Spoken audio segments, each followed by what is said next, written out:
over the last term, we've begun this process of planning, and we've got this term, term 3, we've got next term, term 4, and then term 1 of next year, where we are going to be investigating where our school is up to in a whole range of different areas, and looking to plan out a 2021 through to 2024 plan going forward.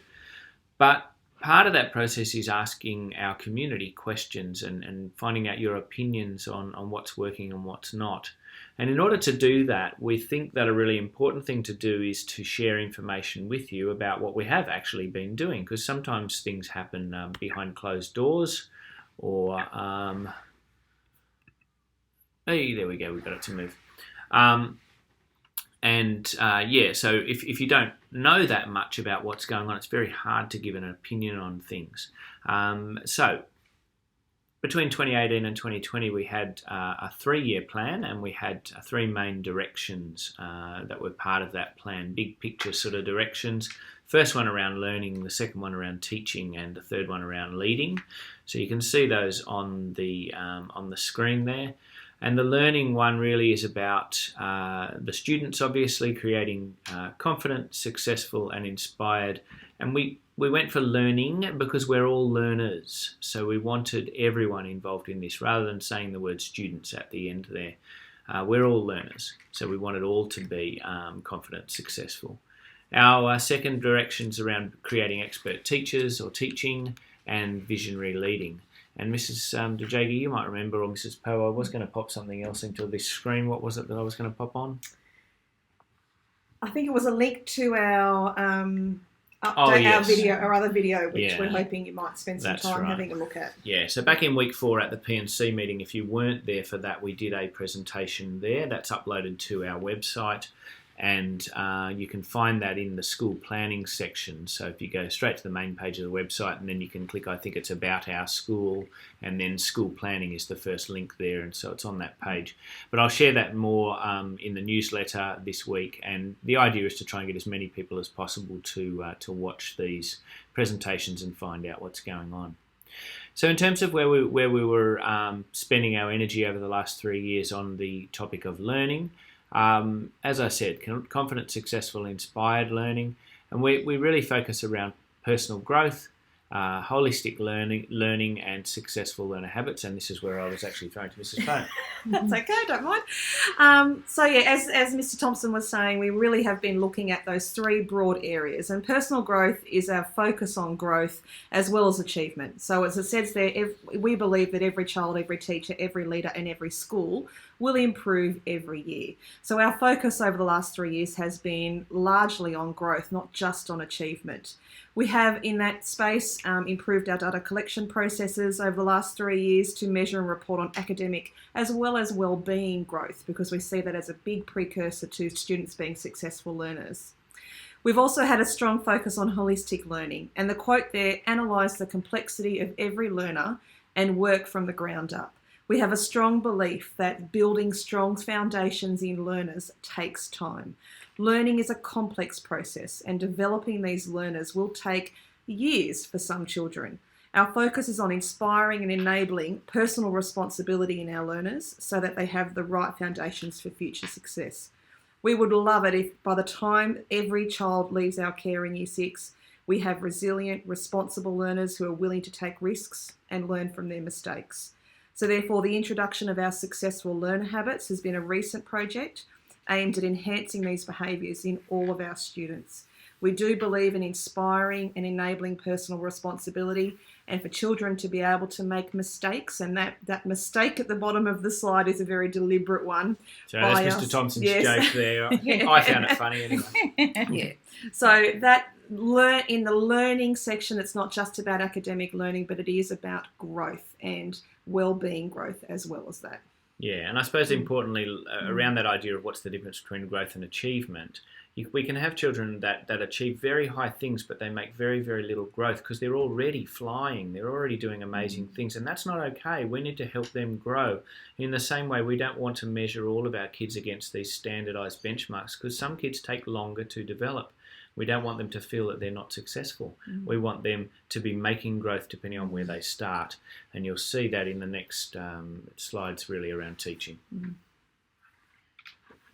Okay, so we're going to look at expert versus experienced teaching, in particular differentiated instruction, our collaborative planning conferences, and empowering our learners. And you see the little image of Reggie that I popped up there. He's looking like that's our perseverance Reggie, by the way. He's struggling along with things. And in terms of this, in terms of our teachers, they work themselves extremely, extremely hard. And I thought that was a nice image because by the end of each term, they are falling in a heap and they work so hard for our kids and for their classes. The idea of what's expert and what's experienced is really an important one for us to interrogate. Over the last 3 years, we've delved a lot into that. So our differentiated instruction. In every single classroom, we want to deliver education to students from the known to the unknown. We do that by determining where students are sitting from a range of data, including observations, assessments, and making accurate judgments about where kids sit. And we want to use this to begin to formulate where we are on the learning journey. We want to make it about being just right, and that's why the Goldilocks principle, if we think about not too hot, not too cold, just right. It's about the teaching being not too hard, not too easy, just right. We want to provide the right amount of what we call is the tussle. That is, we aim to pitch our teaching at a point where skills would be too difficult for kids to do on their own, but with a supportive environment and with really quality teaching at the child's absolute zone of proximal development, we can target teaching to watch growth. And we do that for all the children in our classrooms and in our school. So in moving forward, we had to then look at the way we do professional learning. Research tells us that the most effective schools are learning communities. That means everybody's involved in learning. And we work towards the practice of excellence and engaging everybody in evidence-based research that tells us that things work really well. At the core of this is a culture where people work together and take collective responsibility. And what we want to do is to develop consistent and effective teaching practices that improve student achievement, not only in your child's class or in a few classes, but across the entire school.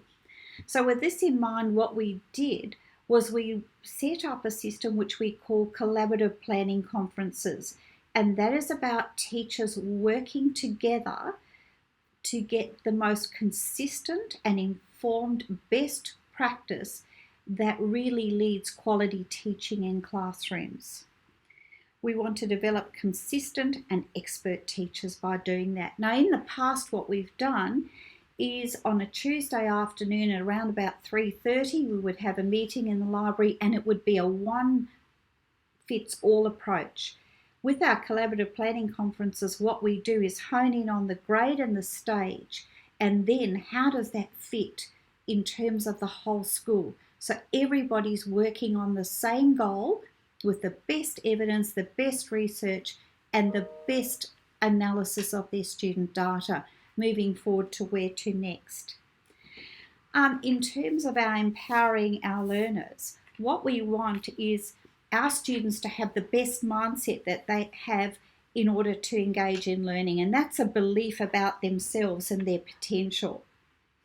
We want them to have a growth mindset when it's appropriate and to be able to think, yes, they can, and to know that we cultivate growth mindsets, but we need to do that in an environment that's safe and responsive to our students.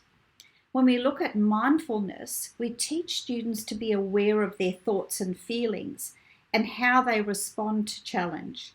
And we include strategies to help them to relax, to take time, and to really be the best learners that they can be. So it's, yes, I can do it, but I'm also feeling relaxed enough to be able to take on the new challenges that my learning brings.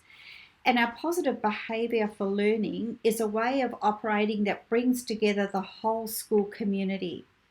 And it contributes to positive, safe, supporting learning culture. Its framework helps us to assist social, emotional, behavioural and academic outcomes. And it's a way of operating that we expect all our students to engage in so that we are the best environment and the best place we can be.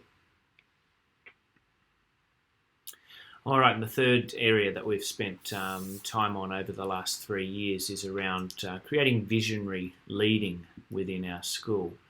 So part of that is what we call instructional leadership, and that's really around our experts helping others to improve their craft as well. So that's that orchestra class, all becoming as good as we can at our craft.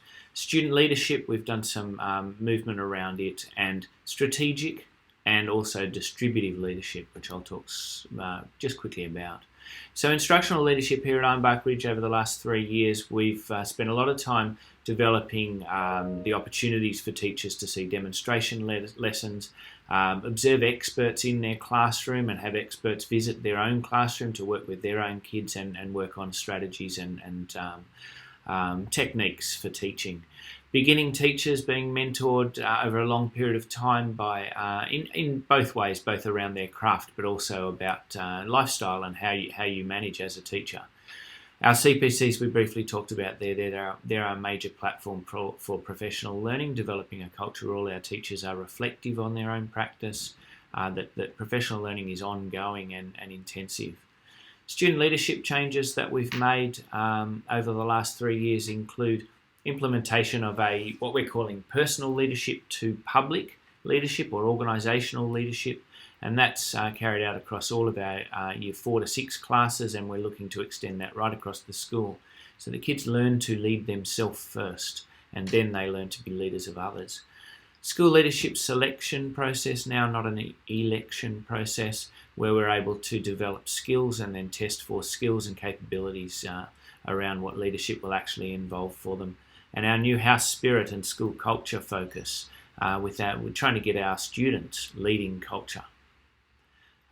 Strategic leadership, I suppose, is something where we have made decisions around resourcing of certain programs, being strategic about our acquisition of new staff and the sorts of skills that they're bringing into our school, and be that teaching staff or non-teaching staff, just being thoughtful and strategic long-term about what that means for our school and creating a sustainable culture.